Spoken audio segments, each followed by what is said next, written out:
Est-ce que tu es prêt maintenant à accueillir avec moi le prophète Isaac, Patrick Isaac II? Acclame-le! Yes!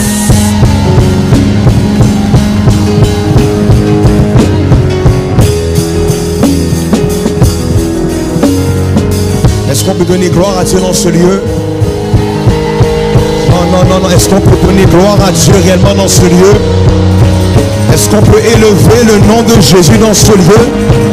Est-ce qu'on peut acclamer le nom de Jésus dans ce lieu? Un maximum de bruit pour celui qui est mort sur la croix pour tes péchés et qu'après 3 jours il est ressuscité. On parle de Jésus Christ de Nazareth. Amen quelqu'un. Peuple de Dieu, quelle atmosphère extraordinaire jusqu'à présent. Est-ce qu'on n'est pas heureux d'être dans la présence du Seigneur? Est-ce qu'on n'est pas heureux d'être dans la présence du Seigneur? Il n'y a pas un autre endroit qui est plus stratégique pour notre vie d'être ici ce soir. Amen quelqu'un. J'aimerais ça qu'on puisse lire rapidement 1 Corinthiens 15, versets 51 à 57. On reste debout pour la lecture de la prière, de la parole. Et après ça, on va faire notre décret prophétique avant de commencer. 1 Corinthiens 15, versets 51 à 57.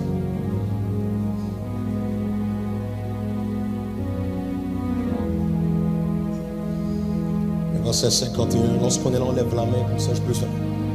Ok. Je crois qu'en arrière, parfait. Je lis pour vous, voici, enfin lisons ensemble, 3, 2, 1. Voici, je vous dis un mystère. Nous ne mourrons pas tous, mais tous nous serons changés.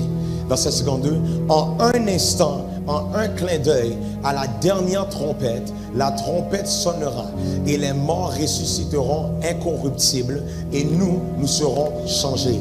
Car il faut que ce corps corruptible revête l'incorruptibilité et que ce corps mortel revête l'immortalité. Lorsque ce corps corruptible aura revêtu l'incorruptibilité et que ce corps mortel aura revêtu l'immortalité, alors s'accomplira la parole qui est écrite: la mort a été engloutie dans la victoire. Encore une fois, la mort a été engloutie dans la victoire. Une dernière fois, la mort a été engloutie dans la victoire. Ô mort, où est ta victoire? Ô mort, où est ton aiguillon? L'aiguillon de la mort, c'est le péché. Et la puissance du péché, c'est la loi. Mais grâce soit rendue à Dieu qui nous donne la victoire par notre Seigneur Jésus-Christ. Est-ce qu'il y a un peuple ici qui a la victoire en Jésus-Christ? Oh my God, est-ce qu'il y a quelqu'un qui peut donner gloire à Dieu pour la victoire? La victoire, la victoire, la victoire, la victoire, la victoire, la victoire. Ô mort, où est ta victoire? Au stress, où est ta victoire? Aux maladies, où est ta victoire? Aux divisions, où est ta victoire? Aux dépressions, où est ta victoire? Mais grâce soit rendue à Dieu qui nous donne la victoire par notre Seigneur Jésus-Christ. Je suis venu déclarer que Dieu a la victoire en Jésus-Christ. Dieu a la victoire en Jésus-Christ. Regarde ton voisin et dis que Dieu soit loué, que Dieu soit exalté et que le Saint-Esprit fasse son entrée. Maintenant, que Dieu soit loué, que Dieu soit exalté et que le Saint-Esprit fasse son entrée.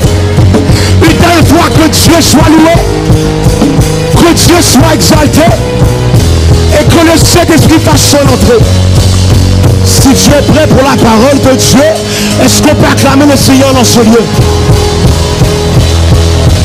Acclame le Seigneur par la foi. Yes.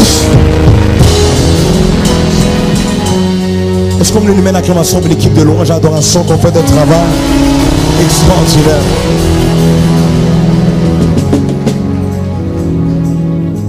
Avant même que je commence, je prends le temps de saluer le pasteur de cette maison, le pasteur Simon. Je rends gloire à Dieu pour la confiance qu'il me fait de pouvoir être ici avec vous ce soir. Est-ce qu'on peut acclamer l'onction qui repose sur la vie de votre autorité spirituelle, le pasteur Simon? I love you, brother. I love you. J'aimerais également prendre le temps de souligner la présence de sa femme qui est présente pour moi. Si il s'est laissé être à la maison et a amené sa femme, c'est que il m'a amené du renfort. Donc je rends gloire à Dieu pour sa présence. Est-ce qu'on peut acclamer le Seigneur pour Sarah qui est tellement de bénédiction? Avant même de poursuivre, je dois prendre le temps de saluer également mon frère, le révérend Israël. Est-ce qu'on peut l'acclamer si possible? I love you, man.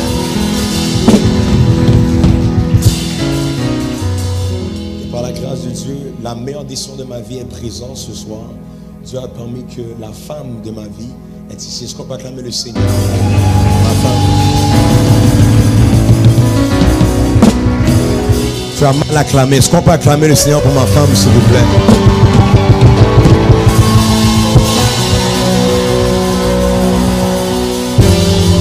Également, je prends le temps de saluer quelques membres de notre équipe qui est ici avec nous. Donc, est-ce qu'on peut acclamer ceux qui sont de Montréal? On peut lever les mains, s'il vous plaît. J'en gloire à Dieu pour eux et leur vie. Vous pouvez prendre place si possible. Ils travaillent encore l'obéissance. J'ai dit lever la main, ils n'ont pas levé la main. On travaille là-dessus. Amen, quelqu'un. Est-ce qu'on est prêt pour la parole de Dieu? Est-ce qu'on est réellement prêt pour la parole de Dieu? Donc je rends gloire à Dieu parce qu'aujourd'hui j'avais fait une prière très spécifique. J'ai dit Seigneur, fais en sorte que seulement ceux qui doivent être là soient là aujourd'hui. Je ne veux pas un grand public, je ne veux pas plein de gens, Je veux ceux et celles qui vont être capables de réellement faire de qu'est-ce qu'ils vont recevoir, qui vont être en mesure de produire des fruits avec le dépôt d'aujourd'hui. Donc si tu es ici, c'est que Dieu savait très bien que tu devais être ici présent ce soir et je rends gloire à Dieu pour vos vies. Ce soir, on va travailler sérieusement. Regarde ton voisin, dis-lui, on va travailler. Regarde, il était un peu dérangé qu'on a dit qu'on va travailler. Regarde l'autre personne qui va espérer être plus joyeuse de dire ça. Dis-lui, on va travailler. Ok, regardez la personne en arrière, dis-lui, on va travailler. There you go. Maintenant, trouvez la personne avec les dents les plus blanches dans votre rangée et dis-lui, tu es belle, tu es beau aujourd'hui, vraiment. Oui, c'est bon ça. Il faut donner des compliments dans la vie, là. Ouais. Dis-lui, tu sens bon. Même si c'est pas vrai, dis-lui par la foi. Dis-lui que tu sens bon. Tu sens bon. Oui. C'est un odeur, c'est un parfum de bonne odeur. Amen, quelqu'un. Oui. Vraiment. Est-ce que maintenant on se sent bien, on est correct? On peut commencer le message. Ok, peuple de Dieu. Sincèrement, uniquement, il faudrait être spirituellement et même naturellement aveugle pour ne pas être en mesure de reconnaître et saisir les temps et les circonstances dans lesquelles que nous sommes présentement.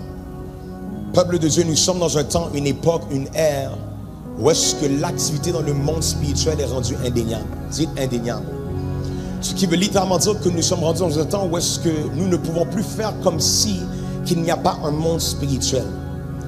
Comme s'il n'y a pas d'activité dans le monde spirituel.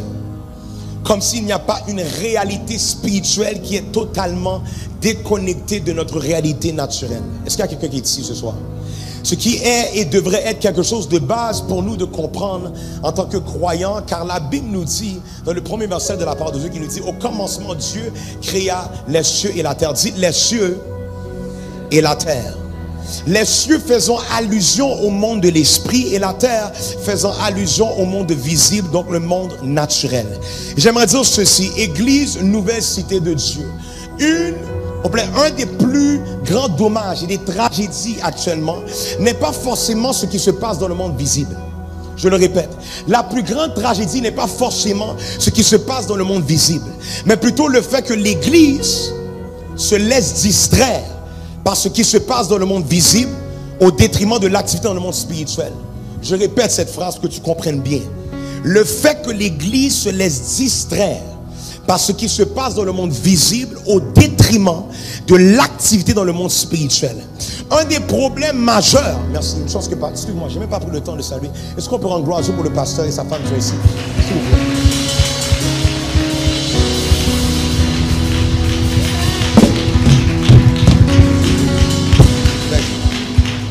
Un des problèmes majeurs de cette ère n'est pas le fait que le diable bouge comme jamais auparavant, mais le fait que l'Église regarde le diable faire. Est-ce que je peux avancer? Dis avance. Le problème n'est pas que le diable bouge, le problème est que le diable bouge et l'Église regarde le diable bouger. sans intervenir. Quelle tragédie que l'Église le laisse faire sans appliquer une résistance à ses ruses. Voici quelques exemples afin qu'on puisse comprendre la gravité de la situation. On peut se retrouver à être dans un autobus avec un sataniste qui essaie d'initier quelqu'un dans l'autobus. Et on est assis, on ne fait rien. Parce qu'on dit que ce n'est pas de nos affaires. On augmente le volume dans nos écouteurs pour qu'on reste focalisé sur notre musique d'adoration. Quand quelqu'un est en train d'être initié à la drogue, tu regardes littéralement la personne initier le jeune à la drogue et tu ne fais rien. On peut se retrouver à être au centre-ville et voir quelqu'un être oppressé par un esprit maléfique et marcher tout droit comme si rien n'était. Tu marches comme si tu n'as jamais vu qu'il y avait un esprit qui est en train d'oppresser cette personne-là. Tout dernièrement, on voyait qu'à Boston, dans un hôtel, il y a une conférence satanique qui a été faite. Vu qu'on est dans notre petit monde au Québec, à Montréal, à Trois-Rivières, je vous donne un peu les nouvelles de l'extérieur. Il y avait une conférence de 3 jours, comme qu'on nous fait, de 3 jours qui était satanique. Et pendant 3 jours, vous savez comment qu'on a su qu'est-ce qui se passait? C'est que un des règlements, plutôt les prérequis pour faire partie de la conférence, il fallait que tu t'habilles de manière satanique. Donc tu as des gens marcher dans l'hôtel avec des cornes qui étaient peinturés en rouge, qui étaient habillés tout de noir. Conférence satanique à Boston. La réalité, c'est pas que le problème, c'est pas qu'ils ont fait la conférence. Moi, je veux savoir comment se fait-il que pendant 3 jours, quelque chose de cette dimension peut prendre place et il n'y a pas un pasteur qui est venu déranger un peu qu'est-ce qui se passe. Est-ce que c'est normal que le diable se sent libre de faire qu'est-ce qu'il veut et que nous on est à l'aise qu'au moins le dimanche matin on va en parler? Vous avez vu les annonces, les amis, on a vu que ce week-end le diable est venu pour nous déranger, mais nous savons que nous avons la victoire au nom de Jésus. Amen, quelqu'un. Et que là les gens sont bénis et les gens sont contents de savoir que au moins on est là dimanche, on est bien parce que Dieu nous protège. Que 1000 tombent à tes côtés, 10 000 à ta droite, tu ne seras point atteint. Même si qu'ils viennent dans un hôtel, on va être protégé. Et les gens acclament, yes! Pendant que pendant 3 jours, on a laissé des sataniques invoquer leur Dieu. Librement. On peut se retrouver au travail et avoir quelqu'un qui nous explique que son père est présentement en phase terminale. Et notre réaction à ces conversations, c'est so sorry to hear that. Je suis tellement désolé d'entendre ça. La personne t'explique qu'elle n'a pas dormi parce qu'elle était à l'hôpital. Ça fait 7 jours que son père est à l'hôpital, puis ils savent que c'est la fin parce que les médecins ont dit que c'est la fin. Et la réaction qu'on a, c'est pas est-ce que tu me permets de venir à l'hôpital pour poser mes mains sur ton père si possible? Non, parce que nous on est tellement à l'aise.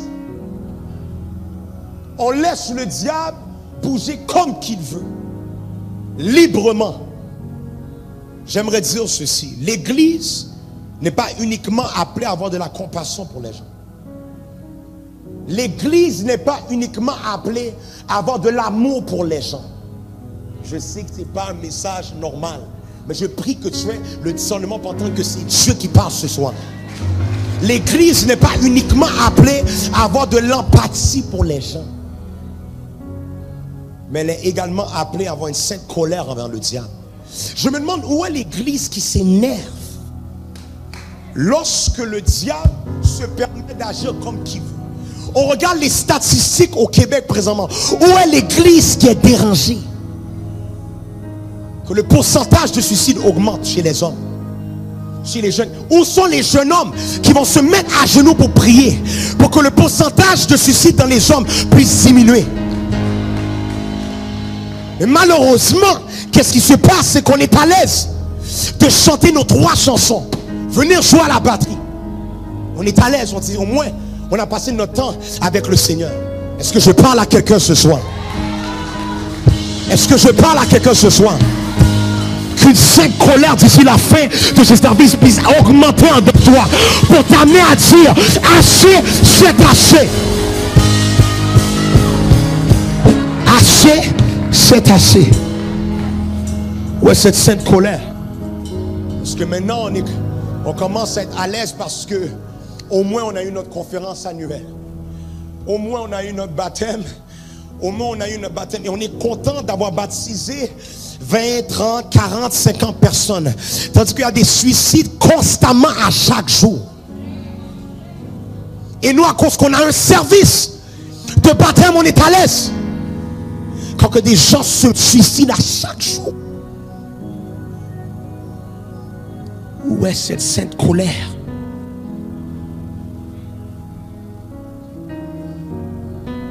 Où est cette sainte colère? Parce que tu regardes quelqu'un qui est dans une boîte comme celle-ci. Mais au moins quand tu joues à la batterie, tu es béni. Il y a des gens qu'on regarde, ils sont dans une boîte, on ne fait rien. Où est cette sainte colère? Je prie que l'église se réveille.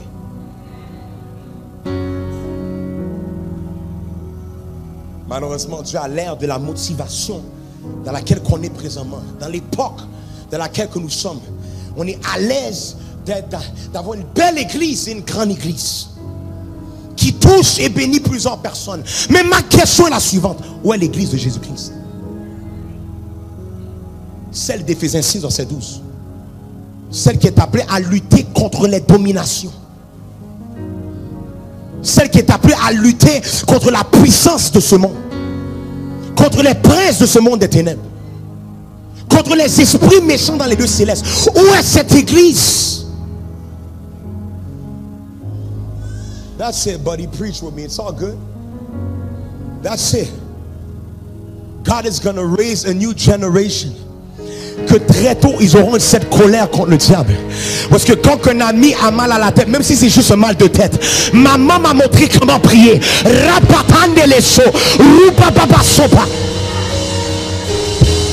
Où est cette église? Où est cette église qui n'est pas simplement supposée être grande, mais également être forte? Où est cette église qui n'est pas simplement supposée être remplie avec des gens, mais également puissante? Où est cette église qui n'est pas simplement supposée être populaire, mais également une église qui marche dans l'autorité de Dieu? Où est cette église? Où est cette église qui va prier jusqu'à ce que le gouvernement change certaines lois? Oh,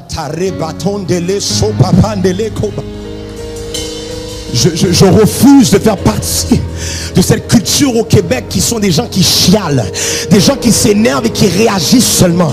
Mais je prie qu'on soit capable de se tenir à la brèche avant que les lois changent et on doit passer au travers de l'église.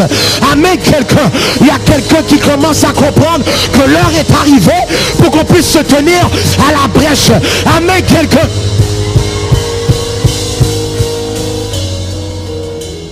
C'était une question que j'ai posée à Dieu. J'ai dit, où est cette église? Vous savez qu'est-ce que Dieu m'a répondu? Il va me dire ceci: cette église est dans ma parole, mais elle n'est pas au Québec. Cette église, tu la lis dans les Saintes Écritures, mais elle n'est pas au Québec. Cette église, tu la lis dans les Saintes Écritures, mais elle n'est pas à Trois-Rivières. Elle n'est pas à Montréal. Oh, je suis venu éclater la bulle de quelqu'un ce soir. Je ne sais pas pour toi, mais je suis dans une étape dans ma relation avec Dieu où est-ce que je suis plus capable de lire des passages et de voir les imaginer dans ma tête. Je ne suis plus capable de lire des passages et de voir laisser aller mon imagination pour le voir dans mes pensées. Je suis arrivé dans un temps où est-ce que je veux vivre ce que je lis.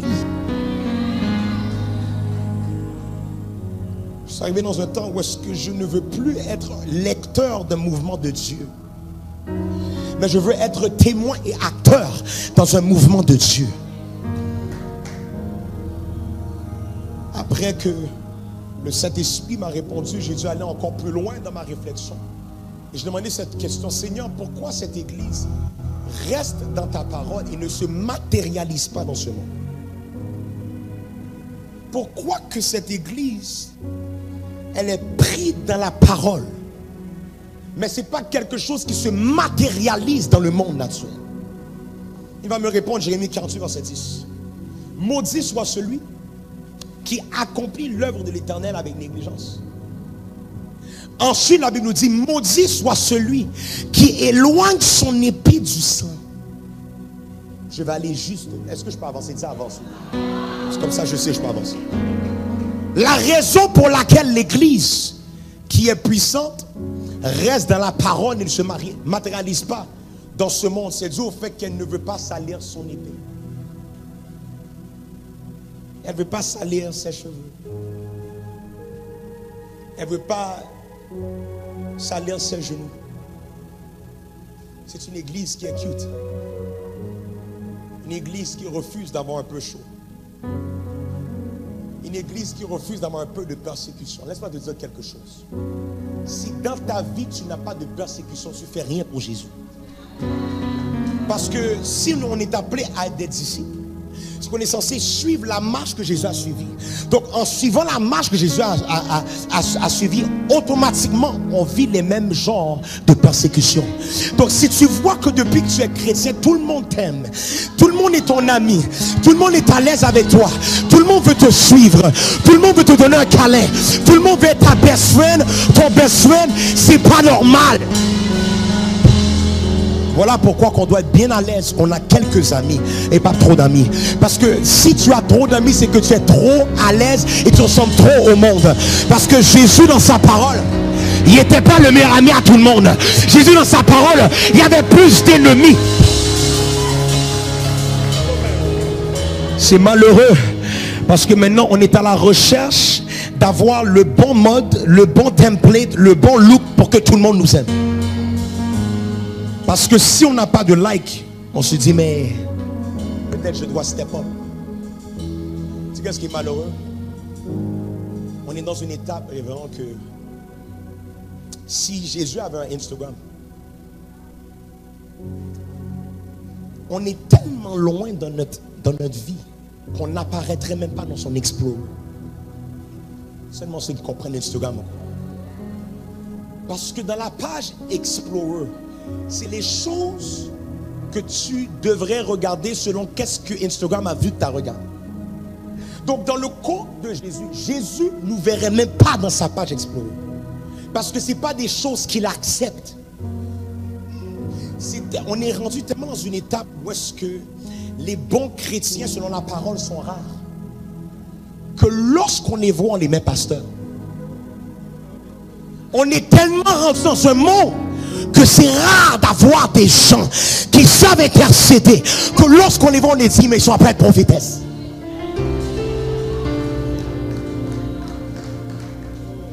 C'est ça qui se passe maintenant. Est-ce que je peux avancer les gens?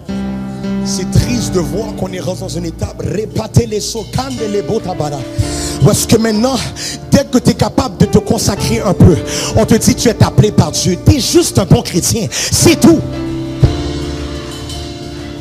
Et on met la pression maintenant sur ces gens-là à porter un titre qu'ils ne sont pas appelés à porter. Et à cause de ça, ils court-circuitent leur appel.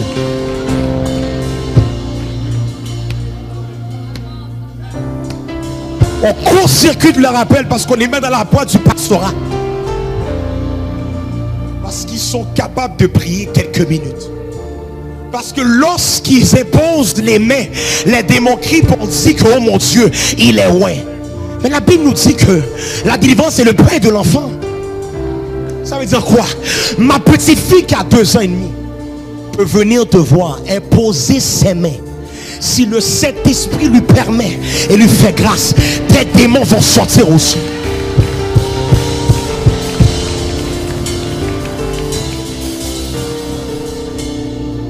I'm working in here tonight.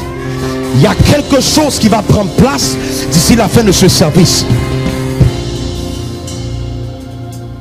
En d'autres mots, plus simplifié, l'église ne veut pas accepter son appel à entrer en guerre. Elle ne veut pas, parce que c'est juste pour les pasteurs, ça. C'est pour ceux qui sont ordonnés. C'est pour des gens qui viennent d'une famille pastorale.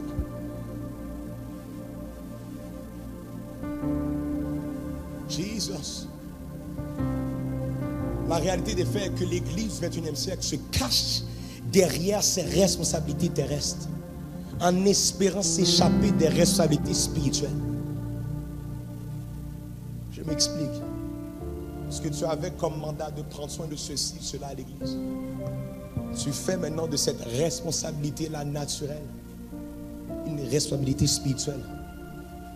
Et la raison pour laquelle l'église tombe dans ce piège, c'est parce qu'elle est satisfaite d'être fonctionnelle dans les 4 murs de l'église. I will, because I'm allowed. It's been a couple of months I couldn't preach, so I'm preaching tonight. Elle est en paix avec le fait qu'au moins nos services sont puissants. Parce qu'on a senti une chaleur. Joue quelque chose.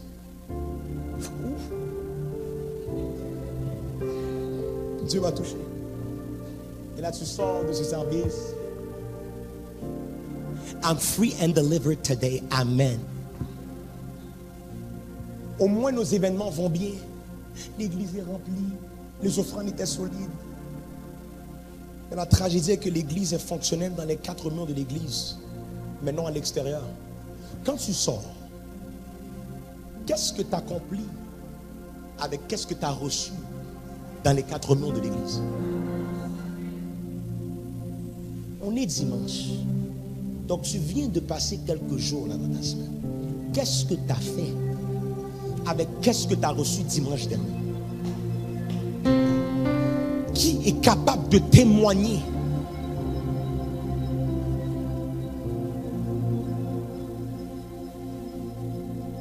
L'église est puissante dans les 4 murs de l'église, mais non à l'extérieur. Puissante dans l'église. Rare. Des monstres. Mais quand tu as fait rare dans l'autobus, qui est tombé?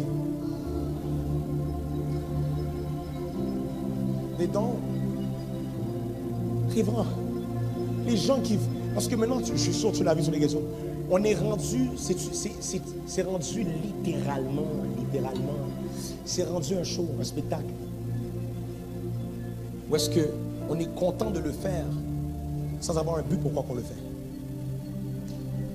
We're happy to see les gens tomber and all that. Mais qu'est-ce qui, quand la personne tombe, quand elle se relève, est-ce qu'il y a un avant et après? Tu ne peux pas me dire que c'est Dieu qui a fait tomber la personne et que lorsqu'elle s'est relevée, elle avait juste un bleu.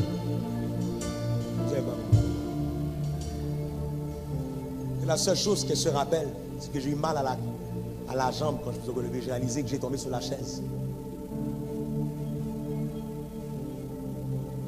L'église est bruyante dans les 4 murs de l'église, mais non à l'extérieur. Peuple de Dieu, ça fait trop longtemps que ça dure. Ça fait trop longtemps que ça persiste. Ça fait trop longtemps que ça continue. J'ai entendu Dieu dire, ouvre tes yeux. Regarde bien ce qui se passe présentement dans ce monde. Et voici ce que j'essaie de dire à mon église. Le titre de mon message ce soir, Église, augmente le volume.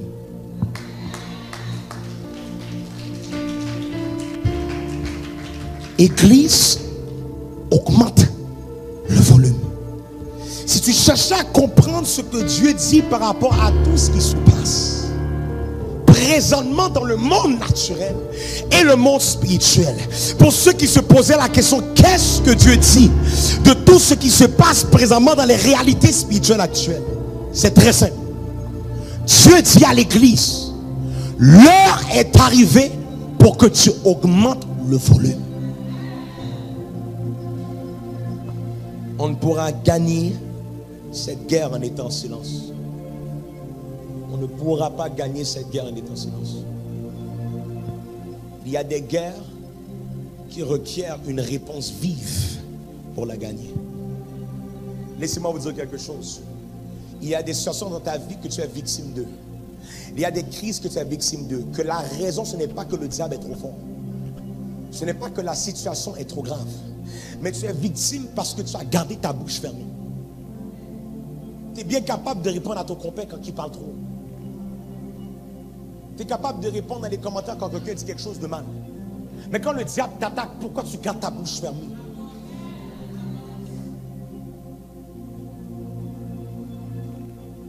En d'autres mots, pour qu'on puisse gagner cette guerre spirituelle, on va devoir augmenter le volume. Que quelqu'un le déclare. L'heure est arrivée d'augmenter le volume.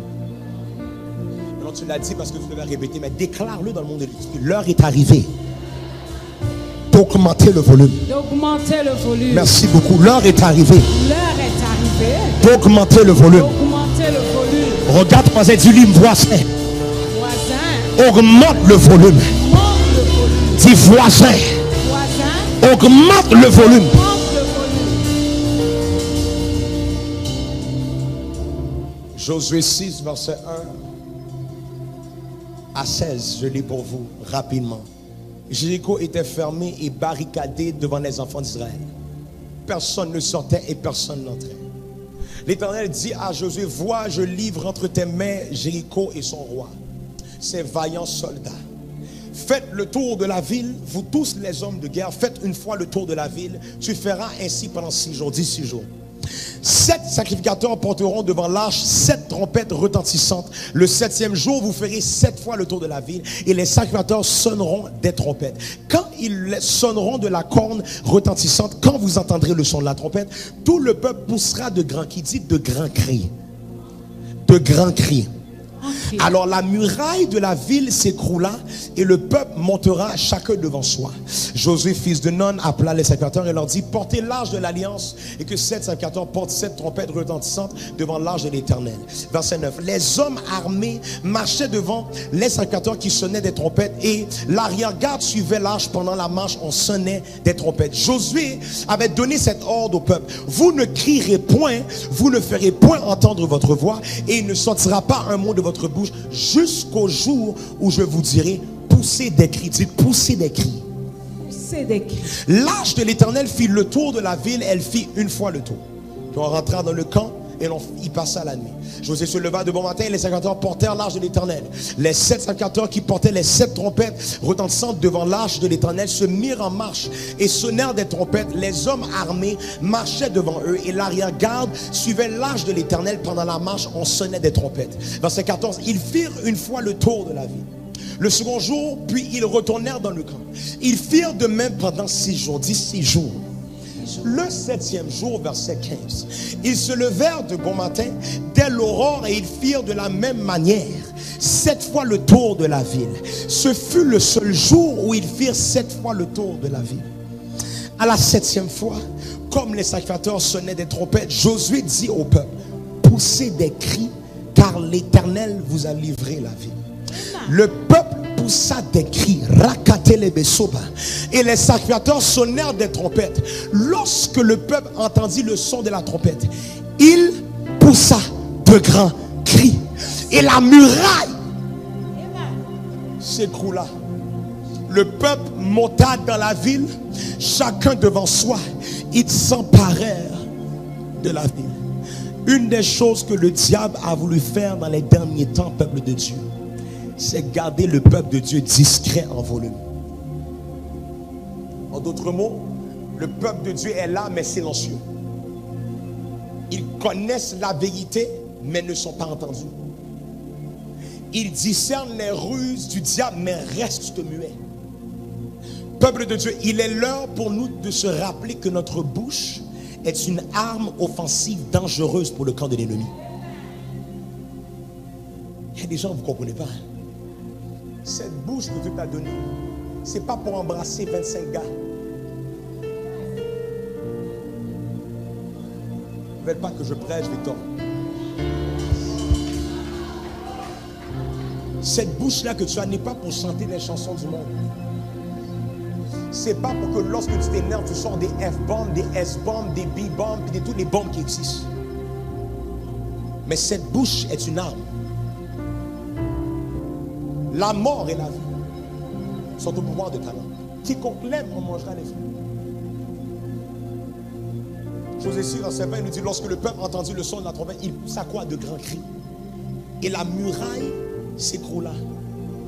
Allons encore plus en profondeur, s'il vous plaît. Est-ce que je peux avancer? Une des choses qui serait importante à prendre en considération en lien avec les murailles de Jéricho, c'est les dimensions de cette muraille-là. Que vous compreniez à quel point c'était grave. Les mesures de la muraille de Jéricho. Hauteur 23 pieds de haut. 23. Si tu as 23 pieds, lève-toi. Tu as 6 pieds? Pas encore 6 pieds? Tu es 5'11"? Oh, toi, c'est toi, t'es en centimètres.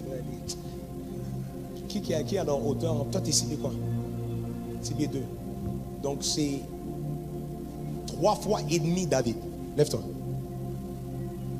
Tu mets David sur David et le deuxième David sur David encore. Avec la moitié de David sur David. Ça, c'est la hauteur. Suivez-moi. L'épaisseur, sans-moi le ruban. L'épaisseur, 4,9 pieds d'épaisseur.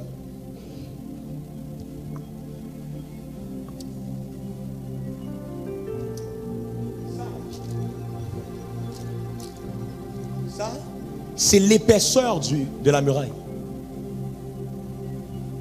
L'épaisseur, c'est-à-dire, c'est pas la longueur, l'épaisseur. Ça, c'est à quel point la muraille est grosse. Est-ce que vous me suivez? Vous me suivez? Le rayon de cette muraille, 2 kilomètres de rayon. C'est-à-dire que c'était 2 kilomètres de rayon.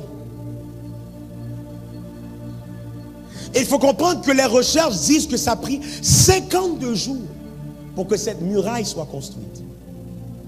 Donc 1248 heures. Tu n'es pas capable de prier 30 minutes. 1248 heures. Et Dieu va dire à Josué de mandater son peuple pour aller faire tomber cette muraille qui emprisonnait les enfants d'Israël. Et ce qui est incroyable est que Dieu ne va pas leur dire de prendre des roches. Oh my God. Dieu ne va pas leur dire de prendre des armes.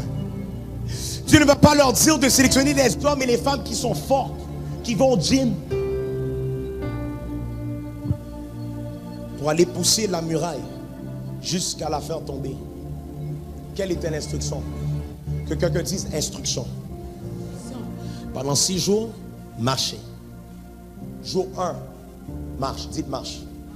Jour 2, marche. Jour 3, marche. Jour 4, marche. Jour 5, marche. Jour 6, marche. Jour 7. Marche. Et après que tu as fini de marcher, lorsque vous entendrez le son de la trompette, lancez des roches, poussez,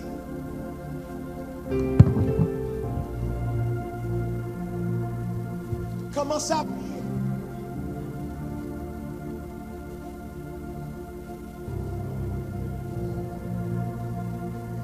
Vous allez pousser des cris et les murs de Jéricho vont tomber. Donc les murs de 23 pieds de haut avec une épaisseur de 4,9 pieds et les murailles d'un rayon de 2 km de rayon. Cette muraille qui tenait les enfants d'Israël captifs, cette muraille qui gardait les enfants d'Israël emprisonnés, cette muraille va tomber au son de votre cri. Yes. Au son de votre cri. Quand lorsque vous allez pousser votre cri, je ne sais pas quelle est la hauteur du mur qui est devant toi. Je ne sais pas quelle est l'épaisseur du mur qui est en train de t'entourer. Je ne sais pas le rayon du mur qui est en train de t'emprisonner. Mais j'aimerais te dire que si tu oses augmenter le volume, si tu oses sortir de ta timidité, si tu oses ne plus avoir peur du jugement, ton cri a la capacité, la puissance, l'autorité, la force de faire tomber cette muraille. Je te parle de la muraille de la confusion. Je Je te parle de la muraille de la peur. Je te parle de la muraille de la division. Je te parle de la muraille de l'impureté sexuelle. Je te parle de la muraille de l'esprit du monde. Cette muraille ne va pas avoir un autre choix que de tomber si tu oses pousser un cri. Je suis venu ce soir en tant que prophète pour réveiller le rugissement de l'église Nouvelle Cité de Dieu. Parce que Dieu m'a dit que pour qu'est-ce qui s'en vient, cette église n'aura pas le choix de faire tomber les murailles.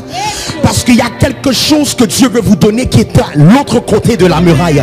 Mais il faut qu'il y ait une église qui est assez réveillée pour pousser des cris qui fera tomber les murailles. Jesus. Tu as été en silence pendant trop longtemps. Ton silence t'a coûté trop cher. Ton silence t'a coûté ta liberté. Ton silence t'a coûté ta santé mentale. Ton silence t'a coûté ta paix, ton ministère, ton entreprise. Mais laisse-moi te dire que ça t'a coûté, mais ça ne t'a pas tué. Si tu es encore en vie présentement, si tu es capable de parler présentement, tu as l'âme nécessaire qui est capable de faire tomber la muraille devant toi. Je veux que tu fasses cet exercice rapidement. Fais test 1-2. Test 1-2. J'ai une bonne nouvelle pour toi. Si tu as entendu un son, c'est que tu es encore capable de faire tomber la muraille. Parce que tu n'avais pas besoin d'être quelqu'un qui a beaucoup d'années d'expérience. Tu n'avais pas besoin de connaître plein de versets dans la parole de Dieu. Tu avais juste besoin d'avoir une voix qui est capable de pousser un cri.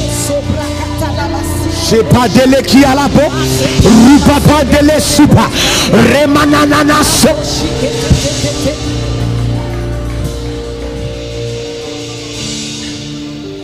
J'ai pas de qui à la dandele soba, ropandele qui à la mana sombelebia. J'ai pas de coca la bandele belekia. Est-ce que quelqu'un aimerait avoir encore plus de conviction ce soir? J'aimerais te dire ceci. Le jour de la crucifixion de Christ, Matthieu 27 verset 45, depuis la 6e heure jusqu'à la 9e, il y a eu des ténèbres sur toute la terre. Dit sur toute la terre.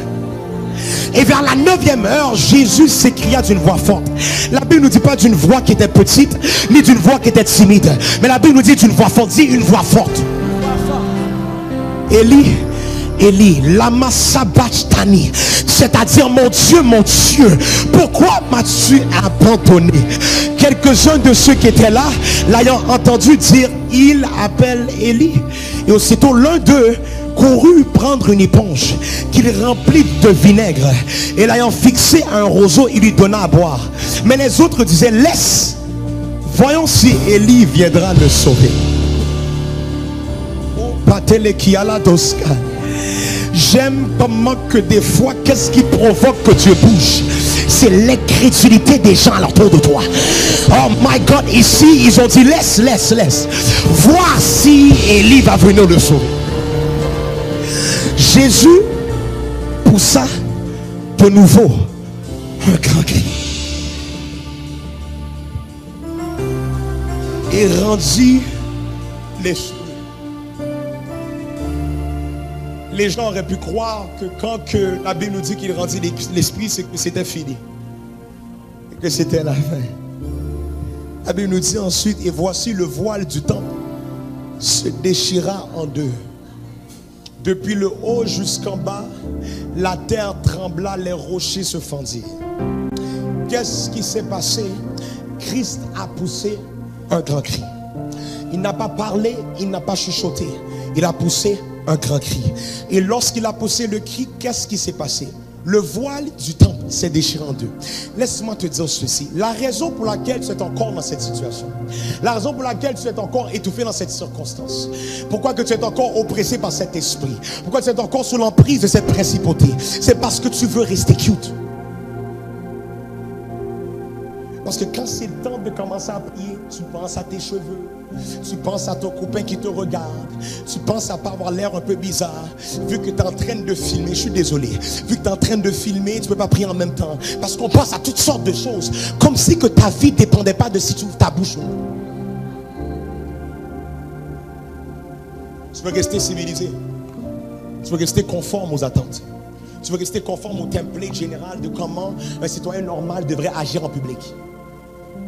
Le seul problème est que si Christ n'avait pas poussé un cri, le voile du temple ne serait jamais déchiré. Je répète ceci. Si Christ n'avait jamais poussé un cri révérend, le voile ne serait jamais déchiré. Si Jésus aurait pris la décision de rester cute, le voile ne serait jamais déchiré. Si Jésus aurait pris la décision de ne pas trop déranger les alentours, le voile ne serait jamais déchiré.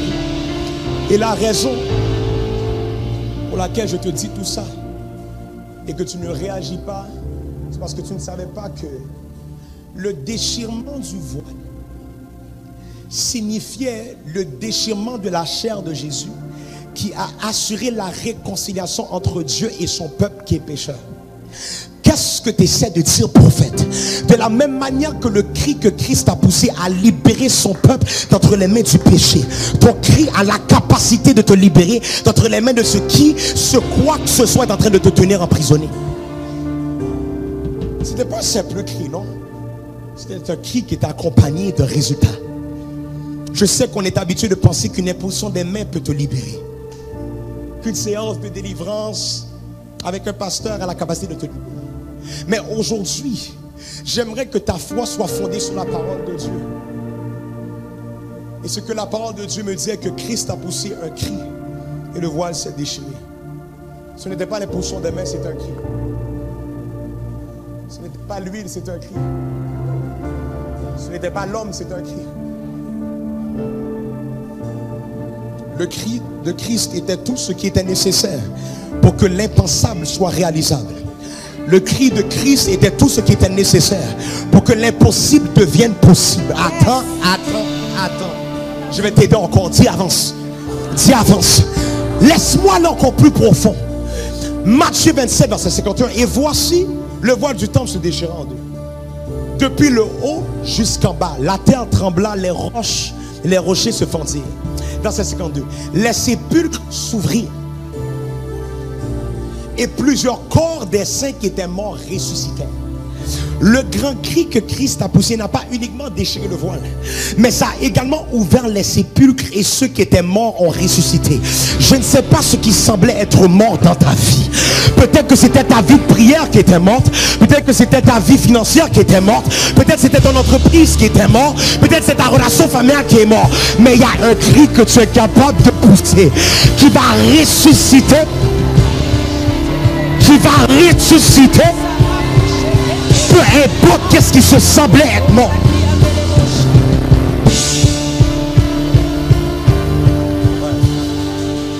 Ouais. À partir d'aujourd'hui, je te défie de ne plus avoir un cri comme étant un simple son. Ne vois plus jamais un cri comme un simple son ou un simple bruit. Dans l'église, on crie toujours. C'est ce que la Bible nous dit de faire. Pousser des cris de joie. Ça me dérange qu'on n'a pas de problème d'entendre les gens crier pour une game d'hockey. Mais quand ça vient à crier pour Dieu, il y a un problème. Je vois les gens crier pour un match de soccer, en train de déchirer leur vêtements, comme si que Messi était leur Dieu, et que Ronaldo était le Saint-Esprit, et que Pelé était ceci, cela. Mais non, on sent comme si on doit rester cute dans l'église, parce que non, mais on ne veut pas trop crier, on ne veut pas déranger les gens qui viennent de rentrer à l'église. Tu sais qu'ils ont crié à soir quand ils étaient dans le club? Quand ils ont entendu le beat qui a commencé, tout le monde a crié « Oh, mais yo !» Parce que c'était la chanson que tout le monde connaît. Mais quand il y a une révélation qui donne, on ne peut pas crier « Oh, parce que non, on est à l'église. » Je déclare qu'aujourd'hui, ton volume dans le monde de l'esprit augmente. Amen. Ton volume augmente.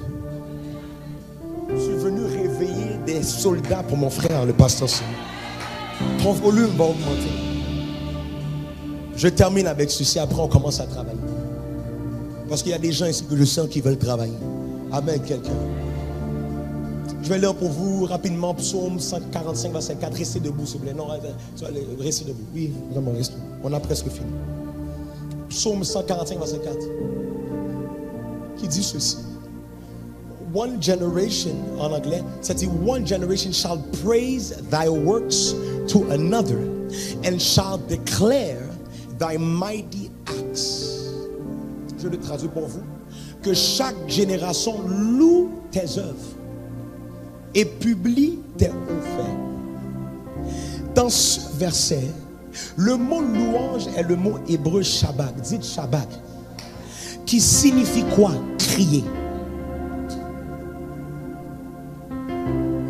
Shabak qui signifie crier.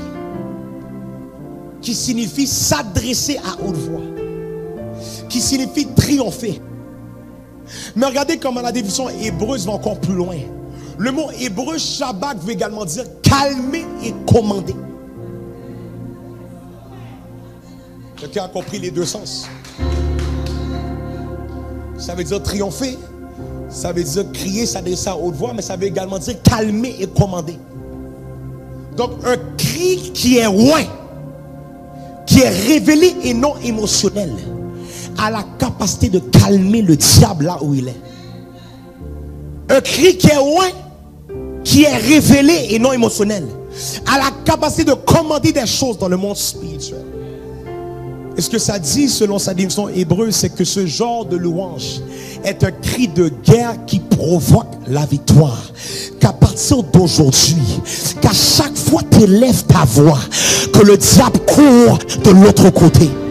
La Bible nous dit clairement, poussez des cris, des cris, des cris, des cris, des cris, des cris.